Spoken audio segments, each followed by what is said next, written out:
Call. Hello hello, నమస్కారం అండి, మీ పేరు? నా పేరు శ్వేత అండి. శ్వేత గారు, మీరు ఎక్కడి నుంచి కాల్ చేస్తున్నారు? ఉప్పల అండి. ఓకే అండి, మీ సందేహం ఏంటో గురుగారికి చెప్పండి. దానికంటే ముందు మీరు ఎప్పుడు పుట్టారండి? హలో, మీరు పుట్టిన తేదీ చెప్పండి. నేను 15/4/1990లో పుట్టానండి. ఇది మీ గురించి అమ్మ తెలుసుకోవాలనుకుంటున్నారు? అవును సార్, నా గురించి. మీ పేరేంటమ్మా? నా పేరు శ్వేతారాణి. శ్వేతారాణి. సరే తల్లి, డేట్ ఆఫ్ బర్త్ చెప్పమ్మా. 15/4/1990. 15/4/1998. 1990. ఓకే. టైం చెప్పమ్మా. టైమ్ ఎర్లీ మార్నింగ్ 5:30 to 6 మధ్యలో. ఓకే. ఎక్కడ పుట్టారో ప్లేస్ చెప్తారా? ఎక్కడ పుట్టారో ప్లేస్ చెప్తారా? ధర్మవరం అని చెప్పి కరీంనగర్ దగ్గర ఉంటుంది, ఆ ప్లేస్ లో పుట్టాను. ఓకే.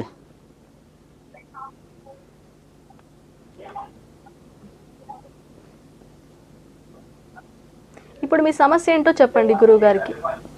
అంటే నాకు జాబ్స్ ఒకటి, నేను బీటెక్ కంప్లీట్ చేశాను, పెళ్లి అయిపోయింది, 2 పిల్లలు ఉన్నారు. సో పిల్లల కోసం ఆగిపోయాను జాబ్ చేయకుండా. అంతకు ముందు చేసేది నాకు జాబ్, మెయిన్ గోల్ జాబ్, మంచి జాబ్ లో సెటిల్ అవ్వాలని ఉంది. వస్తుందా రాదా అని చెప్పి. అమ్మా ఇక్కడ చెప్పండి. ఇంకొకటి మా ఆయన నేను మంచిగాను, ఇద్దరం కలిసి ఉండాలి అని. సరే తల్లి, ఇక్కడ నీవు ఇచ్చిన ఇన్ఫర్మేషన్ ప్రకారం అయితే ఇది మీన లగ్నము, జ్యేష్ఠ నక్షత్రం, 3వ పాదము, వృశ్చిక రాశిమ్మ. అయితే మరి ఇక్కడ ఎట్లా ఉందంటే తల్లి, నీ లగ్నానికి రాజయోగకారకుడు కుజుడు కాబట్టి ఈ సంవత్సరం నీకంతా మంగళప్రదంగా చాలా రాజయోగంగా ఉంటుందంటే, ఇప్పుడు ఉన్న క్రోధినామ సంవత్సరానికి అధిపతి నవనాయకుల రాజు కుజుడే కాబట్టి నీ లగ్నానికి రాజయోగ కారకుడు బాగా కుటుంబ ధనకారకుడు కాబట్టి అమ్మా నీకు ఈ సంవత్సరం జాబ్ రిలేటెడ్గా బాగుంటుంది, అంతా మంచిగా ఉంటుంది, ఫ్యామిలీ పరంగా బాగుంటుంది. యాక్చువల్గా ఏంటంటే నీకు లాస్ట్ ఇయర్ శోభకృతనామ సంవత్సరం అమ్మా, దానికి అది నవనాయకులు బుధుడు రాజు అయ్యాడు కాబట్టి లాస్ట్ ఇయర్ నీకు ఏమంతా ఫ్రెండ్లీగా కానీ ఫేవర్గా కానీ జరగలేదు. ఎందుకంటే నీ యాంటీ లార్డ్ రాజే కూర్చున్నాడు. రెండవది, నీ జాతకరీత్యా ఏంటంటే నీ పర్సనల్ లైఫ్ డిస్టర్బెన్సెస్ ఉన్నాయమ్మా. అంటే నీ విషయంలో నీ మైండ్ సెట్ పరంగా కానీ నీ ఆలోచన విధంగా కానీ మీ ఆయనగా నీకు సపోర్టివ్గా ఉన్నట్టుగా అనిపించరు అమ్మా. సో నువ్వేం చేస్తావంటే ప్రతి నెల త్రయోదశి రోజున ఈశ్వరుడికి పంచదార కలిపిన ఆవు పాలతో, ఓన్లీ అంటే పంచదార అంటే 1-2 స్పూన్లు కలిపి, ఆవు పాలు మాత్రం నీ ఇష్టమమ్మా, కానీ ఎవ్రీ టైం అంతే కొలత మెయింటైన్ చేయాలి. ఆ ఆవు పాలతో ఏం చేస్తావంటే ప్రతి త్రయోదశి అంటే ఏ వారమైనా ఉండని తిది ఉండాలి త్రయోదశి, ఆ రోజున శివుడి మీద పంచదార కలిపిన ఆవు పాలతో అభిషేకం చేస్తూ మీ వారి గురించి తలుచుకుంటూ అభిషేకం చేయించుకో. దీనివల్ల నీ వ్యక్తిగా మీకు మీ ఆయన మధ్యన ఆనందకరమైన వాతావరణం ఏర్పడుతుంది. రెండవది ఏంటంటే నీకు మైండ్ సెట్ లాడ్ వచ్చేసరికి చంద్రుడు వాడు నీచబడ్డాడు ఎక్కడ, భాగ్యస్థానంలో. కాబట్టి నీకున్న థాట్స్ కానీ నువ్వు ఏం చేస్తే నువ్వు పైకి వస్తావో అది నీ వరకే పెట్టుకో, వేరే వాళ్ళకి చెప్పకు.